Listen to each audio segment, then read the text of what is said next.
prezidentimizden, hürmetli prezidentimizden xahiş edirəm.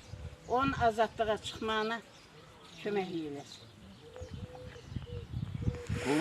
Qulu, ondan bir dənə də bir söz deyim. Mən özüm 30 ildir cəmiyyət içindəyəm burada. Özüm müəllim işləmişəm. Qulunu mən gözüm qabağında böyüyüb qulu.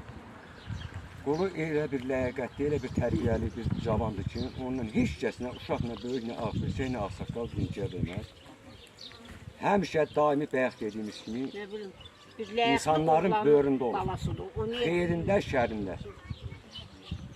Biz də prezidentimizdən xahiş edirik ki, bizim prezidentimiz həqiqətən də humanist, gözəl bir insandır. Allah onun bayrağını uca eləsin. Biz həmişə onun arxasındayıq və cəmiyyət olaraq biz də ondan xahiş edirik ki, əlindən gələn imkan qədər qolunu azadlığa boşlasın.